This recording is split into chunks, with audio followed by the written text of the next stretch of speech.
안녕하세요. 오늘도 사연살롱을 찾아주셔서 감사합니다. 저는 가족이란 이름으로 시댁의 뱁새 같은 모습을 봐주었다가 큰일을 치르고 정신을 차린 40대 여성입니다. 뱁새라고 하니 여러분들은 어떤 말이 떠오르시나요? 뱁새가 황새 따라가면 가랑이 찢어진다. 이 말이 떠오르지 않으신가요? 저희 시댁의 모습은 뱁새 그 자체였어요. 사실 저희 시댁의 이런 모습은 제가 결혼 생활을 10년이나 하고 이혼을 했거든요. 전혀 모르고 있던 사실은 아니었어요. 시댁 사람들은 은근히 그들의 뱁새 같은 모습을 흘리고 있었죠.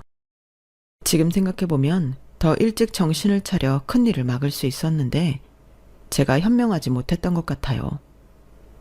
하지만 저는 새로운 가족, 제가 선택한 가족인 시댁에게만큼은 아량이 넓었고 무조건적인 이해를 했어요. 이제는 물론 알아요. 시댁은 시댁일 뿐 시댁은 제가 바라는 가족이 될 수 없고 시댁은 애초에 새로운 가족이 아니라는 걸요. 이제 저희 이야기를 시작할게요. 답답하셔도 들어주세요. 일단 먼저 제 이야기를 할게요. 저는 어려서부터 결혼이라는 게 뭔지 알게 된 순간부터 결혼을 너무 하고 싶었어요. 결혼을 해서 가능하다면 3명 정도의 아이를 낳고 성별은 딸, 아들. 그렇게 5 식구가 오순도순 사는 모습을 정말 자주 꿈꿨어요. 제 가족을 만들고 싶었어요.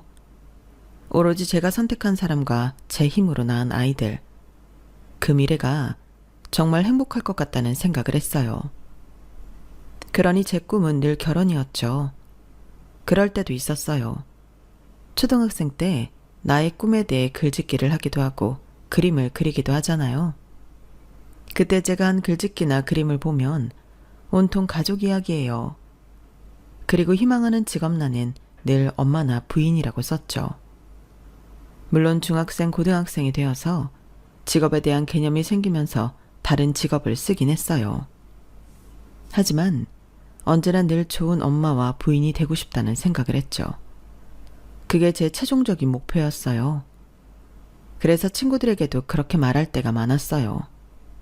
그런데 한 친구가 이렇게 묻더라고요.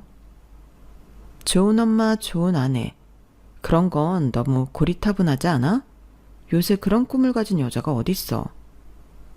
여기 있네. 너희는 안 그래? 유모차 끌고 가는 엄마들 보면 예쁘고 부럽고 그렇지 않아? 달랄한 가족들 보면 마음이 몽글몽글하고. 난 그러는데. 그래서 난 꼭 좋은 엄마, 좋은 아내가 될 거야. 그런데 그거 인간은 결핍을 욕망하는 거 아니야? 왜 프로이트라고 인간의 정신 같은 걸 연구한 사람이 있는데 그 사람이 그런 말을 했는데 생각해보면 너 가족을 이루고 싶다는 이야기 말고 뭐 하고 싶다고 우리한테 말한 적 없잖아. 저는 친구의 그 말을 듣고 그 순간 얼어버렸어요. 그럴 수밖에 없었어요. 사실 저에겐 친구에게 말하지 못한 비밀이 있었거든요. 그리고 단 한 번도 그 비밀이 저에게 결핍이라고 생각해 본 적이 없었어요. 그리고 프로이트? 당연히 몰랐죠. 애초에 저는 심리학에 그다지 관심이 있지도 사람의 심리에 관심이 있지도 않았거든요. 물론 지금도 마찬가지고요. 하지만 친구의 그 말은 저를 바닥으로 내려앉혔어요. 그러자 친구도 그냥 해본 말이라며 미안하다고 하더라고요. 아마 거기에 있던 친구들은 모두 제 가정사를 예측했을 거예요. 정확히 무슨 일인지는 몰라도 적어도 제 가정에 무슨 일이 있었다는 것을 알았겠죠. 저는 들켰다라는 생각과 스스로 놀라서 어쩔 줄을 몰랐어요. 그리고 집으로 돌아와 곰곰이 생각해봤죠. 사실 저희 엄마는 제가 16살이었을 때 그해 여름에 집을 나갔어요. 지긋지긋해. 이렇게 가난하게 지내는 거 아주 지긋지긋하다고. 내가 언제까지 이런 상패도 모르는 옷을 입어야 하고 언제까지 하지도 못하는 요리를 해야 해? 그리고 이건 어디서 주워온 건데? 이 집은 아무리 청소를 해도 또 해도 집이 낡아서 먼지투성이야. 나 이제 도무지 감당할 수가 없다고. 그리고 너 그만 좀 울어. 내가 너 때문에 하던 공부도 그만두고 이러고 살고 있는데 대체 뭐가 억울해서 그렇게 우니? 정말 지긋지긋해. 아침에 일어나는 게 얼마나 지옥 같은 줄 알아? 내가 뭘 포기하고 여기에 왔는데. 나 오늘부로 여기 떠날 거야. 아버지한테 갈 거야. 자존심 이딴 거 다 필요 없어. 여기서 살 바엔 아버지한테 가서 길 거야. 나 찾지 마. 죽어도 찾지 마. 엄마는 하교를 한 저와 퇴근을 한 아빠 앞에서 그렇게 말하고 정말 집을 나갔어요. 그때 저는 에어컨이 없는 저희 집에서 공부를 하기 힘들어 아빠가 퇴근할 때까지 도서관에서 공부를 하고 있었거든요. 엄마는 그런 저희가 돌아올 때까지 기다린 것 같더군요. 그때 저희 아빠와 분식집에서 저희가 먹을 김밥이며 떡볶이, 순대 같은 걸 사왔는데 그래서 아빠가 먹고 이야기하라고 식탁을 펼쳤는데 엄마는 차갑게 웃었어요. 그딴 음식도 그만 먹고 싶다고. 그게 얼마나 몸에 안 좋은지 알아? 그렇게 말하고 캐리어를 끌고 집을 나갔어요. 정말 더운 여름이었어요. 저와 아빠는 더운 여름에 집을 나간 엄마를 걱정하며 식탁에 앉아 사온 음식을 먹었죠. 사실 그때 저는 울고 싶었어요. 엄마가 저런 이야기를 한 게 처음이 아니었지만요. 초등학교 그림 그리기 시간엔 가족을 그리기도 하죠. 저는 맨날 그 시간에 거짓 그림을 그렸어요. 저희 엄마의 표정을 매번 인자하게 웃는 얼굴로 그렸거든요. 그건 거짓 그림이에요. 저희 엄마는 매일 인상을 쓰고 있었어요. 설거지를 할 때도 청소를 할 때도 아빠에게 돈을 달라고 말할 때도 샤워를 오래 한다고 저를 혼낼 때도 언제나 인상을 쓰고 있었어요. 그러니까 거짓 그림이죠. 하지만 있는 사실대로 그릴 수는 없었어요. 어떻게 사실대로 그릴 수 있겠어요? 그리고 나중에 제가 하찮다라는 단어를 알게 되면서 엄마는 저희 아빠와 저를 하찮게 봤다고 그래왔다는 걸 알았죠. 저는 엄마와 단둘이 집에 있는 게 힘들었어요. 엄청 긴장했거든요. 중학생 때보다 어릴 땐 엄마의 관심을 끌려고 앞에서 춤도 추고 그랬던 것 같은데 초등학교 고학년부터는 눈치만 봤어요. 엄마가 터지지 않게, 만두처럼 터지지 않게 조심해야 해. 늘 그렇게 생각했죠. 하지만 그렇게 행동한다고 미숙한 어린아이가 완벽했을까요? 늘 엄마는 만두처럼 터져서 저를 나무랐어요. 그것도 일상이라면 일상이었죠. 그리고 아빠가 오면 타겟은 아빠가 되었죠. 늘 그런 식이었어요. 그러다 보니 저는 대체 엄마가 왜 아빠와 결혼을 했는지 이해할 수 없었어요. 하지만 매번 아빠에게 물어보지 못했죠.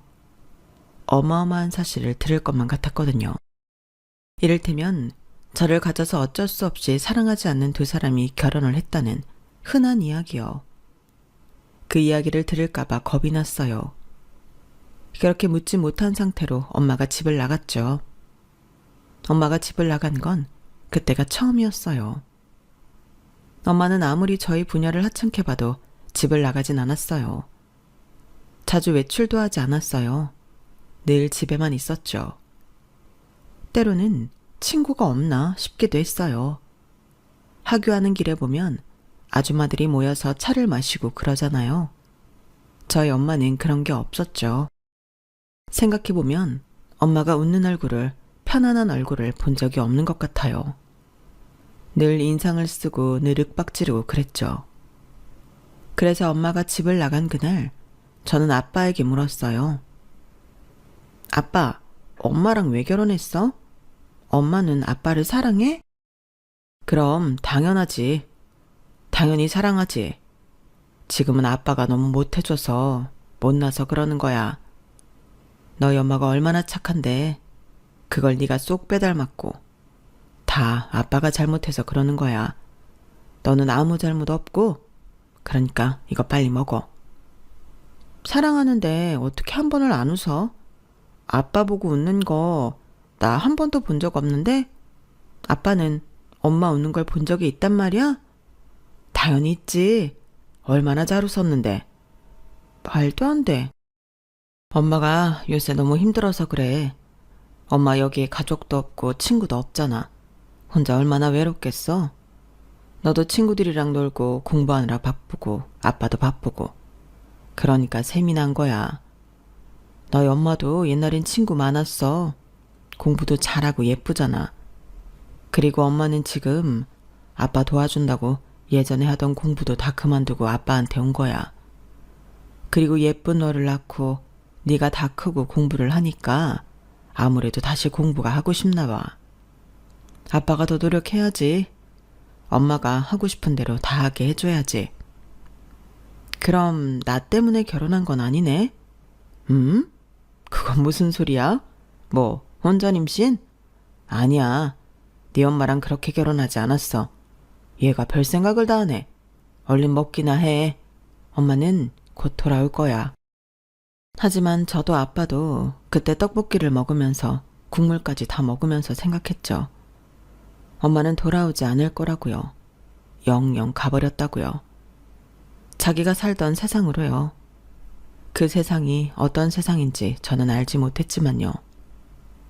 그렇게 저는 사춘기 시절을 엄마 없이 자랐어요. 가장 힘든 건 엄마로부터 배워야 할 것들을 배우지 못한다는 데 있었어요. 딸들은 2차 성징을 하고 여자가 되면서 엄마로부터 배우는 것들이 있잖아요. 예를 들어 저는 엄마가 떠나고 초경을 했어요. 친구들보다 늦었죠. 집에서 초경을 확인했는데 저는 집에 있던 아빠가 아니라 옆집에 살던 친구에게 가서 어떻게 해야 하냐고 물어봤어요. 너희 엄마한테 물어보지 왜 나한테 와? 아, 우리 엄마가 지금 밖에 잠깐 나가서 그래. 이대로 있을 수는 없잖아.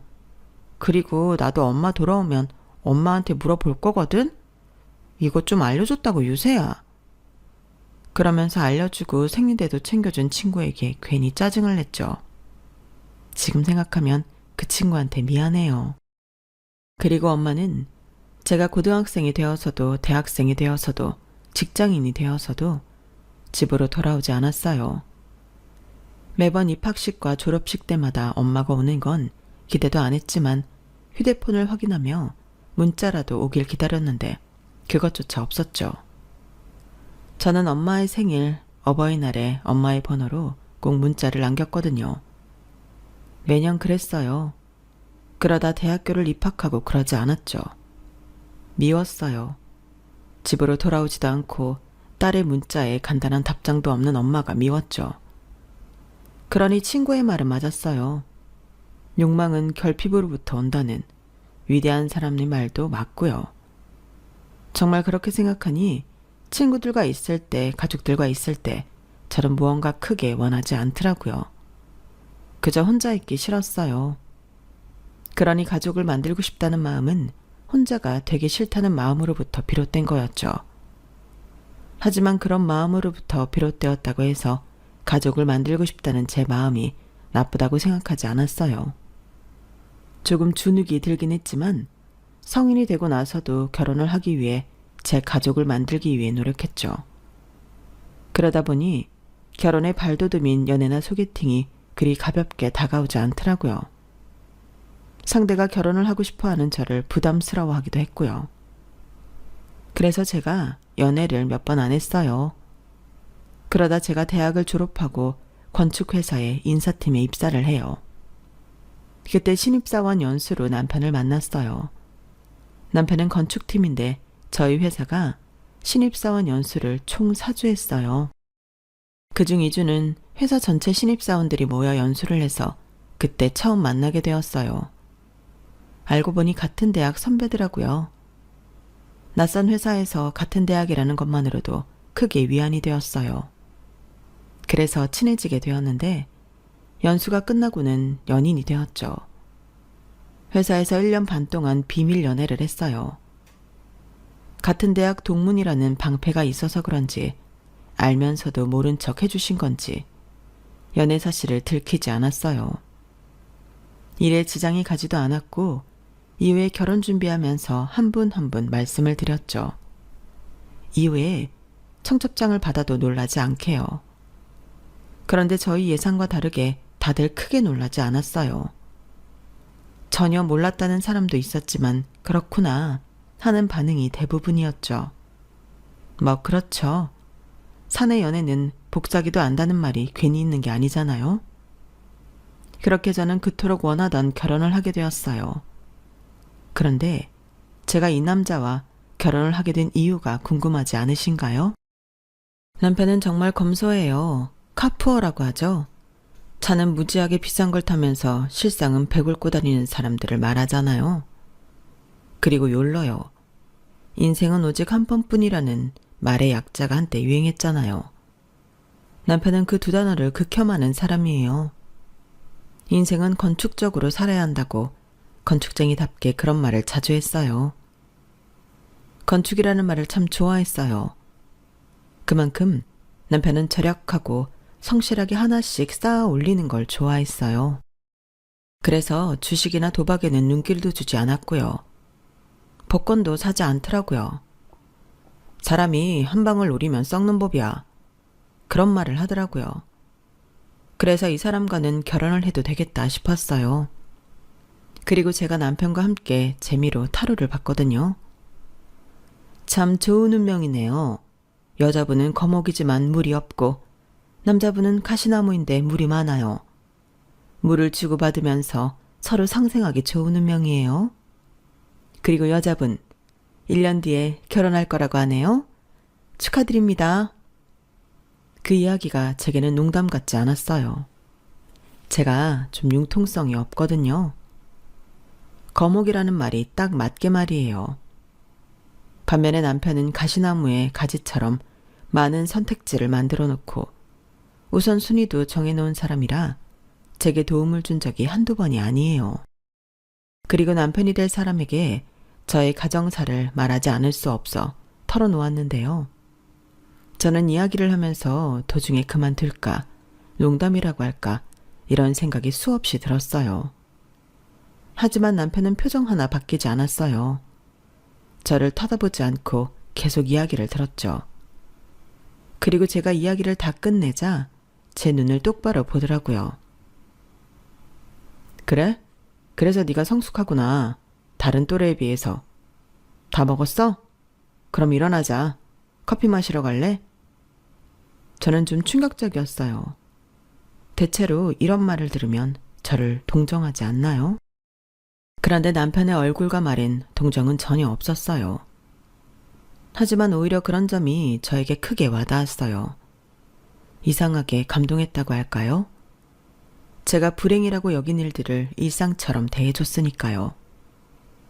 다행히 남편도 저와 결혼 생각이 있어서 저희는 차근차근 결혼을 하게 되었어요. 그런데 상견례 때 예상하지 못했던 일이 벌어졌어요. 지금 생각해보면 제가 너무 안일해서 벌어진 일이기도 해요. 시어머니가 아빠 옆자리가 비어있는 걸 보고 제게 묻더라고요. 어머니는 안 오신 건가요? 그 말을 들은 제가 무심코 남편 얼굴을 봤는데 남편이 저를 의아하게 보더라고요. 저는 그 순간 아차했어요. 저희 부모님이 이혼을 하지 않았거든요. 그리고 남편에게도 그렇게 말했고요. 그러니 시댁에선 이혼을 하지 않은 서류상 친모인 저희 엄마가 당연히 올 줄 알았던 거예요. 제가 무척 당황했어요. 아무 말도 하지 못했죠. 그리고 저희 아빠가 당황한 제 손을 잡았어요. 아, 지영이 엄마는 이 자리에 안 올 겁니다. 그리고 결혼식에도 안 올 거고요. 저희가 별거 한 지가 오래지만 사실 이혼한 것과 다르지 않습니다. 이 말씀을 제가 먼저 드렸어야 했는데 죄송합니다. 아니, 결혼식에도 오지 않는다고요? 아무리 별거를 오래 했어도 하나뿐인 딸 아닙니까? 결혼식 부모석에 빈자리에 있는 거 사람들 입에 오르내리기 좋습니다. 웬만하면 두 분이서 이야기해 오라고 하는 게 좋지 않겠습니까? 딸이 하나라고 들었는데 너무하시네요. 요새는 이혼을 해도 별 껄끄럽고 생각한 관계 아니면 참석한다고 하던데 두 분 사이에 무슨 큰일이 있으셨나요? 그런 이야기는 제가 아들에게 듣지를 못해서. 지영아, 무슨 일이 있었니? 시어머니가 제게 묻는데 저는 고개를 숙일 수밖에 없었어요. 그렇게 상견례는 한마디로 망쳤어요. 하지만 그렇다고 결혼식 준비를 멈출 수는 없기에 매일 결혼식 준비를 했죠. 그런데 결혼식 일주일 전에 엄마 번호로 전화가 오더라고요. 저는 의심하며 전화를 받았어요. 그런데 정말 엄마였어요. 너 결혼한다며? 너희 아빠도 이야기 안 했는데 네 신랑이라는 사람이 찾아왔더라. 결혼한다고. 네 얼굴 생각해서 와줄 수 없냐고. 상견례 때 이야기도 들었다. 말해줬다면 갔을 거야. 네 신랑 말대로 하나뿐인 딸이니까. 한복은 내가 알아서 하마. 엄마는 그렇게만 말하고 제 대답은 듣지 않고 전화를 끊었어요. 그리고 전 남편에게 가서 이게 무슨 일이냐고 물었죠. 그러니 남편이 제 손을 잡아요. 너한테 미리 말 안 한 건 미안해. 하지만 물어본다고 대답할 것 같지 않았어. 너 어머니 미워하잖아. 이해해. 나 같아도 그럴 것 같아. 그래서 장인어른한테 여쭤봤어. 어머니, 장모님 어디 계신지. 그리고 상견례 때 있었던 일, 결혼식 때 그대로 겪고 싶은 건 아니잖아. 엄마 말이 완전히 틀린 것도 아니고. 빈자리 있으면 남 이야기하기 좋아하는 사람들이 어떻게 할지 뻔해. 그러면서 남편은 다시 한번 사과했어요. 저는 너무 당황스러웠지만 남편의 말도 일리가 있는 것 같아서. 그리고 18년 만에 보는 엄마가 내심 반가워서 그렇게 하라고 했어요. 그리고 결혼식 당일 신부 대기실에서 준비를 하는 제게 엄마가 다가왔어요. 저는 내심 감동했어요. 그런데 엄마는 저와 신부 대기실을 구석구석 보더라고요.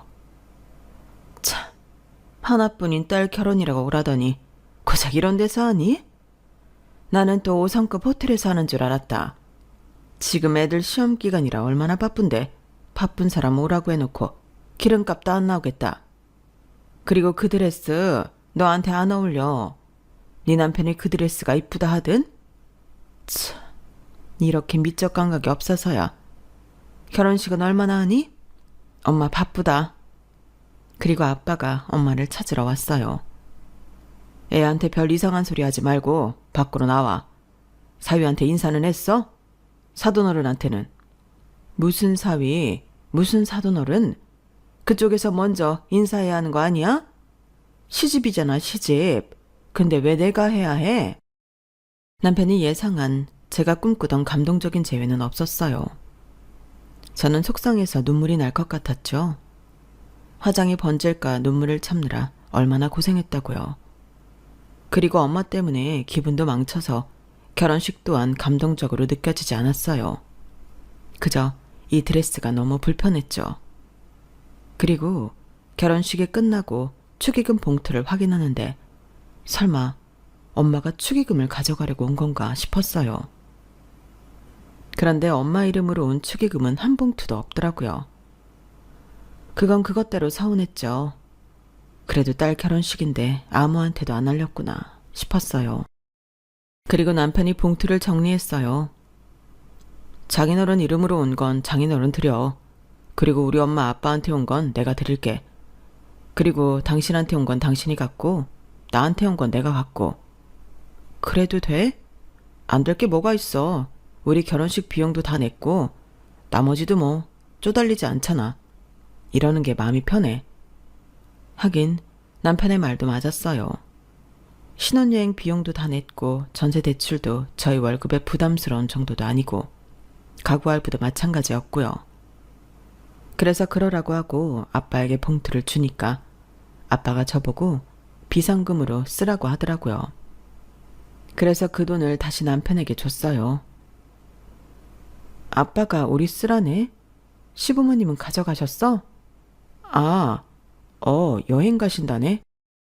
남편이 얼버무리는 게 좀 이상하긴 했지만 전 별 의심을 하지 않았어요.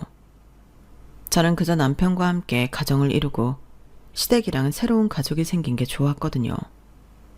저는 정말 잘 하려고 노력했어요.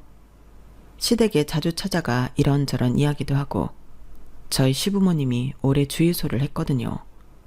그래서 주유소 일도 도와드리고 식사 못 하셨다고 하면 저녁에 도시락 싸서 가져다 드리고 그랬죠. 그리고 제가 차를 바꿀 때가 되어서 도련님이 자동차 딜러거든요. 그래서 도련님한테 차도 바꾸고요. 그러니 시부모님도 정말 좋아하셨어요. 그러던 어느 날 시부모님이 제게 이런 말을 하더라고요. 야, 이런 거 할 필요 없다. 우린 그냥 사 먹으면 돼. 날도 추운데 주유소가 얼마나 추운 줄 아니? 그러니까 차라리 우리 집 가서 아영이나 좀 놀아줘라. 아영이는 신우이를 말해요. 저희 남편 바로 밑에 동생이요. 남편에게 듣기로 신우이는 영분과 박사까지 땄다던데 직장이 없어요. 제가 시댁에 가도 문을 반만 열고 인사만 꾸벅한 뒤에 들어가요. 성격이 내성적이고 그런 건 아니에요. 막상 말하면 잘하거든요. 시부모님께 말하는 걸 들어도 그렇고요. 그런데 왜 직장을 안 구하는지 알 수가 없어요. 아무튼 시부모님이 부탁하셔서 가끔 시댁에 가서 신우이 밥도 해주고 같이 이야기도 하고 그랬어요. 그리고 저한테 첫 아이가 생겼어요. 아들이었어요. 딸 아들을 원했지만 아들이어도 좋았어요. 그리고 그 아이는 무탈하게 태어나 첫 돌이 되었죠. 저는 돌잔치를 하려고 장소를 알아봤어요. 시어머니하고 같이요. 그런데 시어머니가 차를 타더니 말했어요. 34세 낳았으니 둘째는 정말 노산이다. 아니, 34도 노산이야. 너 둘째 가지려면 금방 낳아야 한다. 어쨌든 그러니까 길을 잘 받아야 해. 좋은 데서 돌잔치 해. 내가 돈 대줄 테니까. 지금까지 본 데는 너무 초라하다. 좋은 기가 달아나겠어. 에이, 안 그러셔도 돼요. 그리고 아까 본 데 괜찮지 않아요? 가격도 그렇고. 어차피 요새 돌잔치는 사람들도 많이 안 와서 넓은 데는 필요 없어요. 어머머? 얘가 무슨 말을... 우리 지인 중에 애 돌잔치 온다고 하는 사람이 얼마나 많은데. 태영이 아버지 인맥이 좋아. 그러니 좋은 데서 넓은 데서 해라. 남들 보기 부끄럽지 않게. 내가 얼마 전에 가본 돌잔치는 호텔에서 했는데 애들 한복이 명품이더라. 청담동에서 가져왔다던데 너희도 그렇게 해. 내가 돈은 다 대줄 테니까. 그래서 저는 인당 식사 비용이 7만 원 정도 하는 장소에 돌잔치를 예약했어요. 총 500만 원 정도 들었어요. 하지만 최종 결정하고 결제까지 했는데 시어머니에게 소식이 없는 거예요. 어머니, 저 엊그제 돌잔치 비용 다 냈는데 여기 영수증이요. 아, 그러니? 일단 기다려봐라. 내가 축의금 모이면 그것까지 해서 줄 테니까. 하지만 시어머니는 돌잔치가 끝나고 며칠이 지났는데도 돈을 주지 않았어요. 축의금도 다 가져가셨는데 말이에요. 그래서 나중에 둘째가 태어나 돌잔치를 할 때는 총 비용 200만 원에 대해서 소박하게 했어요. 그러니 시어머니가 혀를 끌끌 차면서 저를 거지 취급하더라고요. 그리고 시부모님 앞으로 온 축의금은 또 가져가셨어요. 그때 저는 알았죠. 저희 시부모님 돈 앞에서는 얼굴이 바뀐다는 걸요. 생각해보면 같이 외식을 할 때 식사 비용을 먼저 내신 적이 단 한 번도 없어요. 너무 구차해 보이나요? 그래도 나름 그 연세까지 일하는데 자식들 며느리 한 번 사줄 수 있잖아요. 그런데 지갑이 열리질 않더라고요. 그러다 시아버지가 오래 운영하신 주유소를 정리하셨어요. 시부모님은 인근 마을로 이사를 가셨죠. 땅을 사서 그 땅에 집도 짓고 작은 펜션도 주채 지으셨어요. 설계는 건축 일을 하는 남편이 했고요. 그런데 공사를 앞두고 남편이 말했어요. 우리 부모님 집 짓는데 얼마 보탤 수 없을까? 사실 우리 부모님 나 공부시키고 동생들 공부시키고 또 아영이는 대학원까지 보내느라 모으신 돈 거의 없거든. 대출 받으시겠다고 하는데 이제 벌이도 마땅치 않고 투자한다고 생각하고 안 될까? 투자? 그런 펜션 벌이 중 몇 프로 가져올 건데? 그리고 그걸 우리만 보태? 아영이랑 도련님은? 아영이는 알다시피 일을 안 하잖아. 그리고 태수는 지금 결혼 자금 모으느라 보탤 돈도 없고. 자기 왜 이렇게 냉정하게 굴어? 당신 부모 일이라도 이럴래? 그리고 펜션이야 나중에 우리가 물려받을 수도 있잖아. 아니 확실히 우리 부모님 돌아가시면 우리 명의가 될 거야. 내가 설계하고 다 했는데. 그러니까 투자한다고 생각하고 어떻게 안 될까? 그런데 알고 보니 이미 투자는 했고 시아버지 차도 신형 SUV로 바꿔주었더라고요. 제가 어떻게 이럴 수 있냐고 화를 냈어요. 부부 사이에 있을 수 없는 일이라고요. 그러니 되려 저에게 화를 내더라고요. 아니, 내가 내 돈으로 부모님 집 짓는데 투자하고 차 바꿔주겠다는데 왜? 당신 돈 한 푼 안 들어갔어. 걱정하지 마. 그리고 우리 아빠 그 차 10년은 더 탔어. 알아? 자기는 5년도 안 되어서 차 바꾼 주제. 넌 되고 우린 안 돼? 내 차는 중고차였잖아. 연식이 2012년이었다고. 어쨌거나 우리 부모님이 작은 주유소 하면서 우리 3남매 키우느라 얼마나 고생했는데 내가 이 정도 효도도 못해? 그러게 애초에 순정적으로 나왔어야지. 그리고 내가 말했잖아. 결국은 내 땅, 네 땅 되는 거라고. 나중에 우리가 살 집이고 우리가 관리할 펜션이라고. 왜 이렇게 답답하게 굴어? 그걸 당신이 어떻게 장담해? 약속 받아낼 수 있어? 각서라도 쓸 수 있냐고. 그렇게까지 하면 내가 투자할게. 각서 받아내. 알았어? 그러자 남편은 저와는 도무지 말이 안 통한다며 방을 나갔고 그날은 소파에서 자더라고요. 그리고 저는 혼자 방에 남아 울었네요. 돈이 아까워서가 아니에요. 투자할 수 있죠. 노후를 생각하면 나쁘지 않은 선택지고요. 하지만 일단 상의하지 않고 돈을 보탰잖아요. 그리고 저희 형편이 그리 넉넉하지 않아요. 둘이 살다가 넷이 되니까 지출이 만만치 않더라고요. 그리고 효도하는 거라는 남편의 말을 들으니 순간 저희 아빠가 생각이 나서 눈물이 왈칵 쏟아지더라고요. 저희 아빠도 만만치 않게 힘들게 저를 키웠어요. 그래도 시부모님은 부모 잘 만나 땅을 얻어 주유소를 했지만 저희 아빠는 3번에 이직을 했어요. 처음엔 제약회사였고 다음이 보험회사, 그리고 다음이 타이어 공장이었어요. 원래 저희 아빠는 운동을 했어요. 무슨 운동이었는지는 모르지만 집안 형편이 어려워져서 운동을 계속하지 못하고 운동만 했으니 공부를 못해서 대학도 가지 못하고 바로 취직을 했어요. 제약회사는 할아버지 지인이 임원으로 있어서 취직할 수 있었어요. 그리고 이직을 여러 번 한 것은 처음 하는 영업일에 적응을 못해서 실적이 나지 않았기 때문이에요. 한마디로 잘렸죠. 아빠는 영업을 하면서 스트레스를 많이 받았어요. 친구도 지인도 전부 잃었죠. 그래서 아빠는 마지막에 타이어 공장을 다니면서 그제야 무사한 일 했어요. 애초에 이런 데에서 일을 할 걸 그랬다. 나는 이 기계를 다루는 일에도 자격이 필요하다고 생각했는데 그냥 사지 멀쩡하면 할 수 있는 일이란 걸 알았다면 애초에 이 일을 했을 거야. 아빠는 요새 너무 행복하다. 그러니 공장 다닌다고 안타깝게 생각할 거 없어. 그리고 저희 아빠 차에 대해서도 할 말이 많아요. 저희 아빠는 6년 된 중고차를 제가 초등학생 때 사서 고등학생 때까지 탔고 지금 타는 차는 15년 정도 되었어요. 오히려 바꿔야 할 차는 저희 아빠 차 아닌가요? 게다가 저희 아빠는 제가 결혼을 하고 불이 나게 12평짜리 빌라로 이사를 갔는데 알고 보니 그 전에 살던 집은 반전세였더라고요.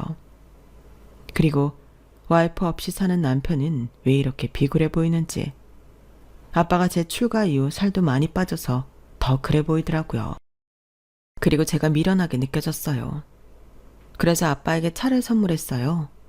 외제차로 사드렸어요. 그리고 공장에서 일해 고된 아빠를 위해 안마기도 선물 드렸죠. 최고급형으로요. 그리고 그걸 남편이 알게 되었고 순차적으로 시부모님 귀에도 들어갔어요. 너희 아빠 차 바꿔줬다며. 그것도 외제차로? 그리고 요새 선전하는 최고급 안마기도 사주고? 다음에 뭐 해줄 거니? 다음엔 집이라도 사주려고? 언니, 그렇게 돈 많으면 저도 좀 해주세요. 나도 외제차 몰고 싶다. 엄마, 우리 안마기 바꿀 때 안 됐나? 그러더니 시어머니와 시누이는 제 앞에서 제 험담을 했어요. 제 배포가 작다는 둥 융통성이 없다는 둥 나중엔 남편이 불쌍하다는 말도 하더라고요. 저는 그 자리에서 짐을 챙겼어요. 어머니, 그리고 아영아, 제발 적당히 좀 하세요. 제가 뭘 그렇게 잘못했나요? 맞아요. 저 이 집 짓는데 비용 보태기 싫었어요. 애들 키우는 게 한두 푼도 아닌데 악착같이 모은 돈 깨고 싶지 않았다고요. 그런데 남편이 그러더군요. 자기 돈으로 효도하는데 뭐 어떠냐고요. 그래서 저도 그렇게 한 거예요. 다 제 돈으로 아빠 차 바꿔드렸어요. 왜요? 그러자 시부모님 시누이 벙쪄서 아무 말도 못하더라고요. 하지만 그 이후 시어머니와 시누이는 저를 무시했어요. 빈정상한 게 1년은 더 갔죠. 두 사람 다 2월이 생일인데 그때 제가 금팔찌를 해주기 전까지 그랬어요. 그리고 제게 있을 수 없는 일이 일어났죠. 저희 아빠가 그로부터 5년 뒤에 췌장암으로 돌아가셨어요. 5년 정도 투병했고 투병하면서 마음의 준비를 했지만 마음이 무너지는 건 어쩔 수 없었어요. 저희 남편이 상주를 했고 저희 엄마는 오지 않았어요. 하지만 그것조차 신경 쓸 수 없었어요. 전 첫째 날에 계속 울었어요. 그래서 남편과 시부모님이 대신 손님을 맞이했죠. 그리고 둘째 날 제가 정신을 좀 차리고 조문객을 맞이했어요. 그러니 남편도 시부모님도 각자 본인들 지인에게 가더라고요. 생각해보면 그때 시댁 식구들 지인이 더 왔어요. 저희 시아버지가 지금 사시는 곳 이장이거든요. 그리고 시어머니는 부녀회 회장이고요. 첫째 날에 시부모님이 휴대폰을 손에 놓지 못하더니 반이 시댁 손님이었죠. 그리고 다음 날 새벽 시댁에서 저희 아빠 보험금 이야기가 나왔어요. 보험금 수령은 네가 하는 거니? 아니면 아직 이혼 안 한 너희 엄마가 하는 거니? 너희 아빠가 보험회사에서 일해서 그런 것 하나는 꼼꼼하게 했을 텐데. 그러게, 네가 이 약 물고 이혼을 시켰어야지. 이것 봐, 얼마나 복잡해? 그러게, 뭐 대단한 부인 노릇을 했다고 보험금 다 못 받으면 참. 언니, 엄청 배 아프겠다. 그리고 남편조차 저에게 보험금에 대해 묻더라고요. 아, 그리고 차도 빨리 팔아라. 최대한 빨리 팔아야 돈이 되는 거야. 그리고 네 아빠 살던 집은 어떻게 하니? 설마 그것도 네 엄마한테 가는 건 아니지? 아유, 이래서 가정사 복잡한 애들은 가족으로 두는 게 아니라니까. 유서도 없다니? 시 끝나면 곧장 너희 아빠 집으로 가서 살펴봐. 저는 정말 치욕스러웠어요. 이런 대접까지 받아야 하나 싶었죠. 그런데 시어머니가 이런 말도 하더라고요. 그리고 미리 말해두는데 우리 집의 이름으로 온 조의금 봉투는 우리한테 줘야 한다? 내 아들 손님 것도 빼놓지 말고. 그러기로 했으니까. 엄마, 적어도 300은 되겠는데? 아니 여보, 무슨 소리야. 우리는 겹치는 지인도 있는데. 겹치는 지인? 웃기지 말아라. 너 나중에 애들 크면 회사 그만두게 될 건데 그럼 우리 아들 지인인 거 맞잖아. 사람이 멀리 봐야지. 안 그러니? 그리고 너 결혼할 때 축의금 나 안 나눴잖아. 그때 우리 손님이 얼마나 왔는데 결혼식 비용으로 쓴다고 냉큼 가져가 놓고선? 네? 제가요? 그거 다 남편이 가져갔는데요. 어머님 드린다고 했어요. 그래서 저도 이게 어디서 거짓말이야? 이렇게 가족 사이에 믿음이 없어서 되겠어? 나는 이제 너를 온전히 믿을 수가 없어. 아니 어머니, 제가 대체 뭘 어쨌다고 그런 말씀까지 하세요? 믿음이요? 그렇게 따지면 어머니도 할 말 없죠. 믿음이 있는 가족이 그렇게 하나요? 어제 저 빼고 다들 호텔에서 쉬었잖아요. 저한테 묻지도 않고요.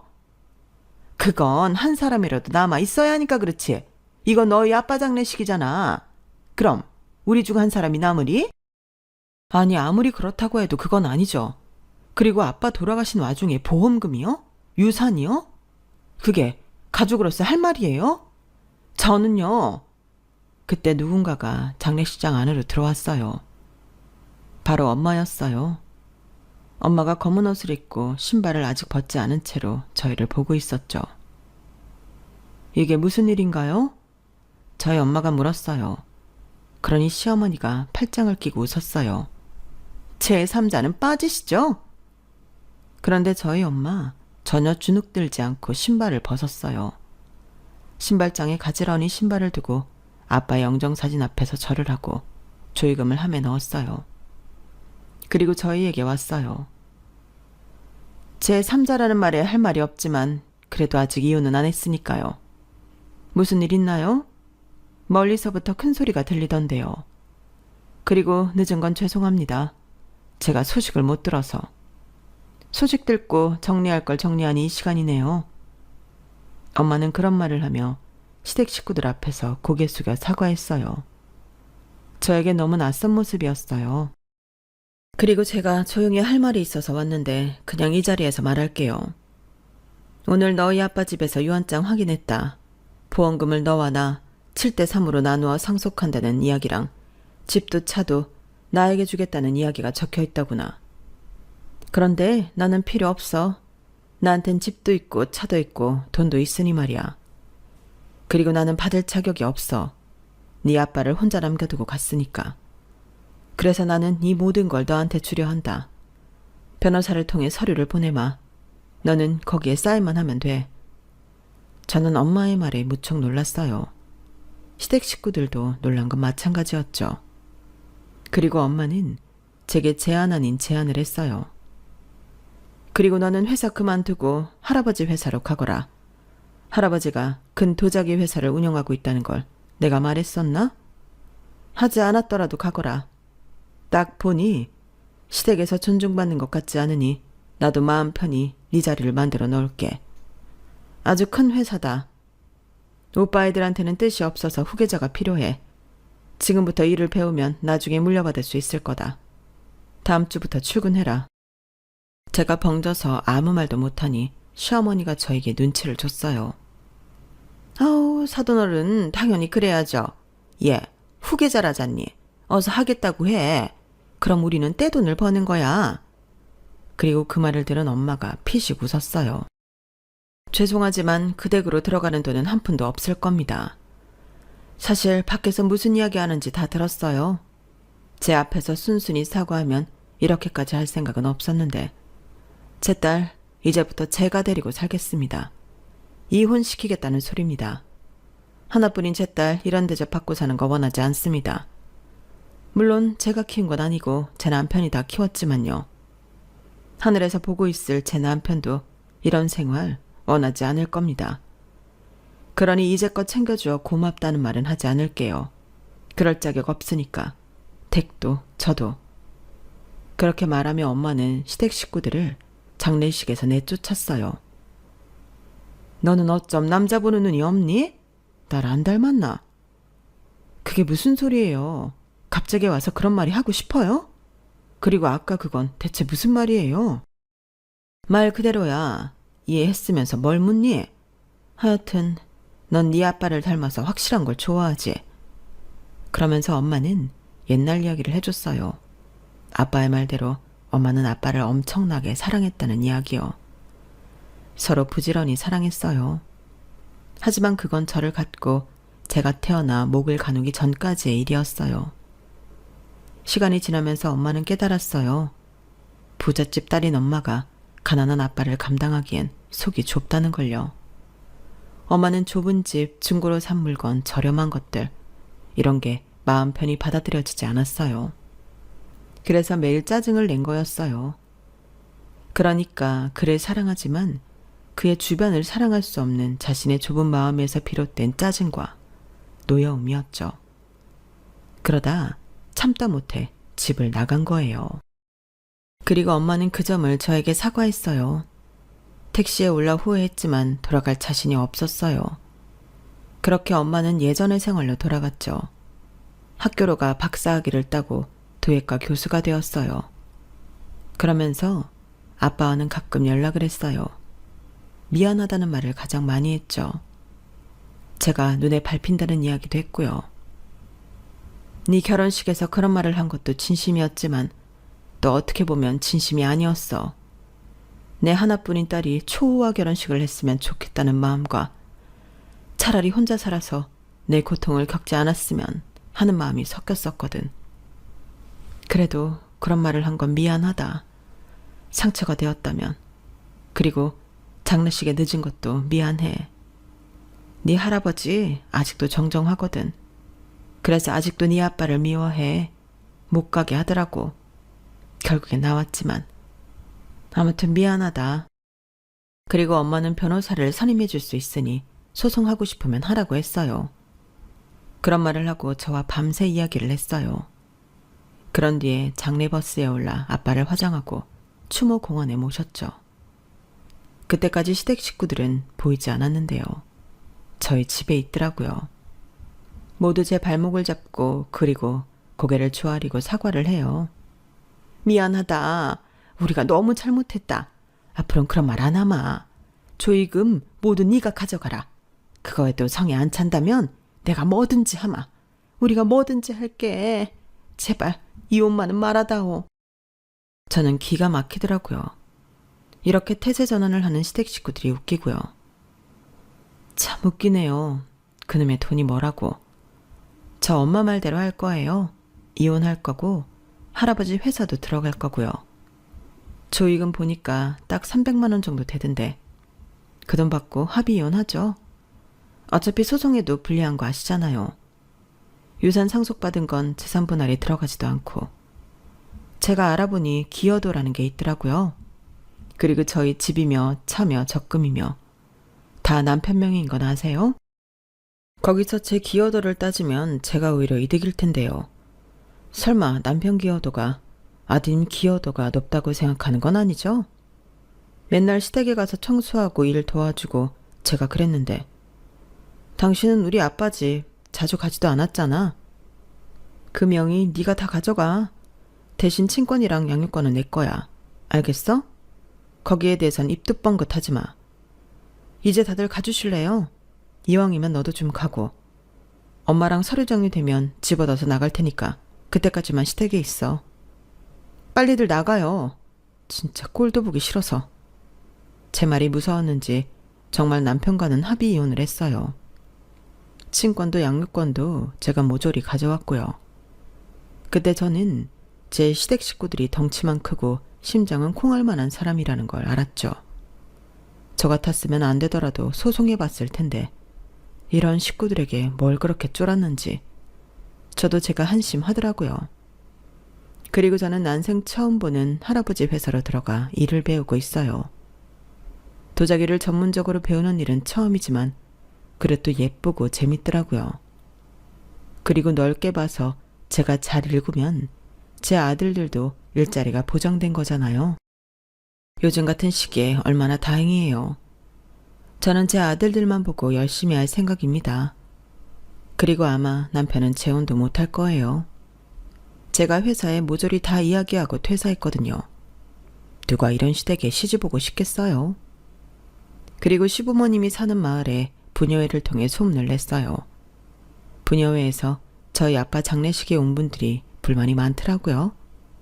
하긴 누가 사돈어른 장례식에 사람을 불러요. 그래서 시아버지는 이장자리에서 내려오고 시어머니도 부녀회에서 퇴출당했어요. 아마 이사를 가실 것 같아요. 부동산에 물어보니 집을 내놓았다고 하더라고요. 여기까지 저희 뱁새 시댁에 대한 이야기는 끝입니다. 어떻게 보셨나요? 정말 뱁새가 황새 따라하단 가랑이 찢어진다니까요. 저도 제 분수 지키며 열심히 살아가 볼 생각입니다. 제 이야기 들어주셔서 감사드리고요. 모두들 부자 되시고 건강하세요. 여러분, 사연 댓글에 응원과 현명한 조언 부탁드려요. 좋아요와 구독은 저에게 큰 힘이 됩니다. 오늘도 좋은 일 가득하세요.